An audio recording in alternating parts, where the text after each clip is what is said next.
กาพักทายสบายดีพบกันเช่นเก่าเช่นเคยกับสาวดาวน้อยคือเก่าวันนี้นะสาวดาวสิพาไปวัดไปว่าพี่น้องไม่ได้ไปหาอยู่หากินนะไอ้สายบุญลงเบิ้งวันนี้นะเฮ็ดบุญเฮ็ดทานลงเบิ้งก่อนสาวดาวว่าสิไปเว้นเทนพี่น้องเลยวันนี้นะเป็นมื้อวันศิลเป็นเดินฮกแข่ง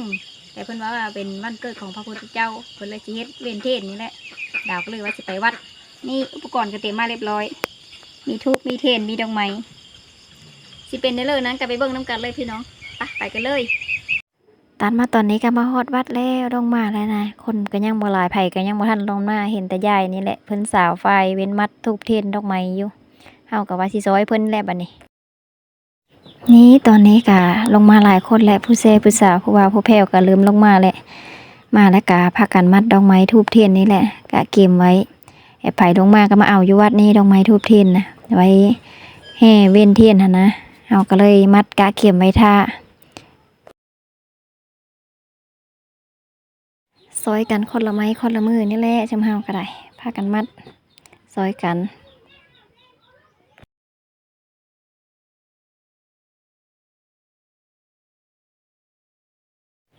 หลังจากมัดดอกไม้ทูบเทียนแล้วเพิ่นกะว่า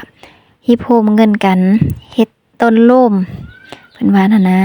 เพื่อผู้มีน้ำจิตน้ำใจใส่ศรัทธาเท่าเลือกะมาโมมาโฮมกัน5,000 10,000ก็ว่ากันไปเพิ่นว่าท่านน้อยบ่อายท่านหลายบ่อ้างแล้วแต่น้ำใจใส่ศรัทธา2,000 3,000ก็ว่ากันไปนี่แหละนี่อันนี้ดาวก็มีอยู่10,000นะคะไปโมน้ำเพิ่น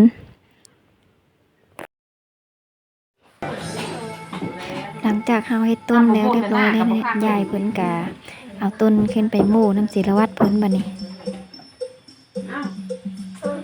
ต้นลมเมื่อหมู่ลงในนี้เจ้าเฮ็ดคนจะได้เห็นบ้านแพงไว้ไหมนี่ส่งเฮ็ดเลยนี่ได้เฮ็ดถึงแก่ขึ้นบนเรือนะนกมาแล้วเฮ้ยเป็นจังเลยเจ้าจากบ้านนี่แหละปารุเกนนี่แหละชาวเกนเนี่ยโอ้วิ่งได้น้อยใหญ่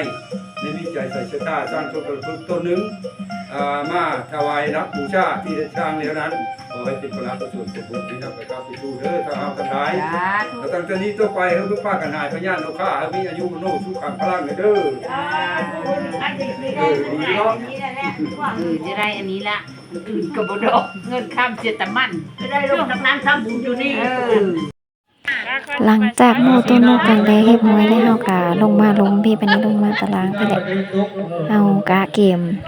แห่เวียนเทศแล้วบัดนี้พี่น้อยเฮาสิแห่อ้อมหัวแจกนี่น่ะประมาณ3 รอบเอากะเกมมาแล้วบัดนี้ลงมาแล้วกะพากันไต่ทูบไต่เทียนตอนนี้เฮาก็เริ่มแห่เวียนแล้วพี่น้อยอันนี้คือฮอบทำอีทฮอบที่1เนาะเฮาก็เริ่มไปกันเลยครูบาศิลวัตรเพิ่นน่ะย่างก่อนนะเฮาน่ะย่างน้ำหลังเดี๋ยวนี้แต่สิบ่เห็นดอกเพราะว่ามันมืดนะครูบาเพิ่นน่ะย่างก่อนแล้วจังเฮาย่างน้ำหลังพอออกไม่ออกไปน้ำหลัง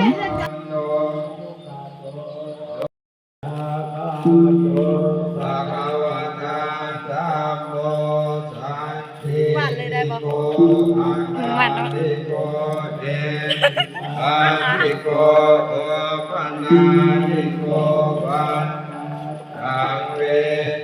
เว้นอยู่นี่ก็3 ห้องแล้ว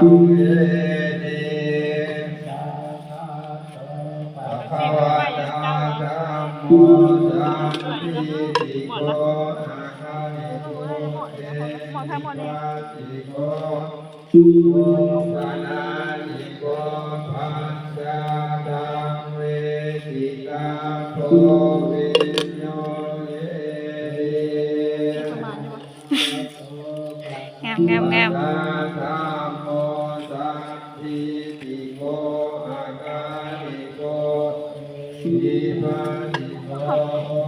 รอบที่2เลยเนาะ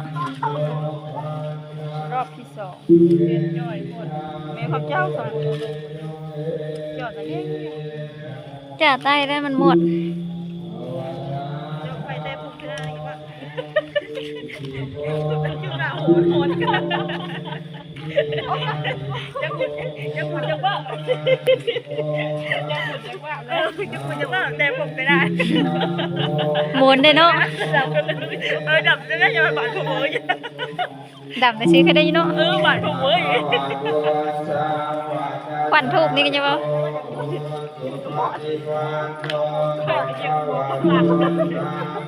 อาจารย์โกสามีนิปฏิปันโนอาภิปุริสานุคลาอิสาภะคะวะโตสัมภะคะสังโฆอาหุนายโยปะหุนายโยอิตายโยอาสาลิกาลายโยอานุตรังสุ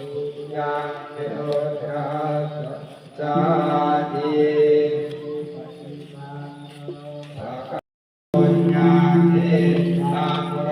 เจ้าผู้หวานเข้ากัน เอาไปบูชาใช้ธาตุเพราะธาตุแม้กุ๊กโก้กุ๊กให้แล้วก็ ในรอบที่3เลยประเทศนี้ก็ไปบูชาไปโกโก้คุณมั้ง โก้ได้แล้ว กับพวกไม้นะมันไปตอกใช่ไหม บูชา เอาอีกแล้วเนาะ เมื่อเลยบุตรที่ช่างมัน เพราะธาตุแม้หรือว่า โอ้หอบสุดท้าย หอบที่3หวานเข้าจากเลยบ่ไม่ได้เต็มโอผู้อยู่หลังนี่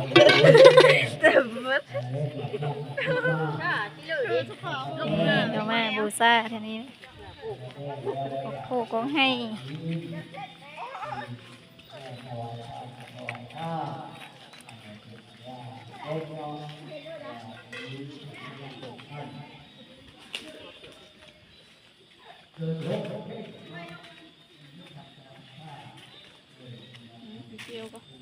แค่หมดกับปะนี้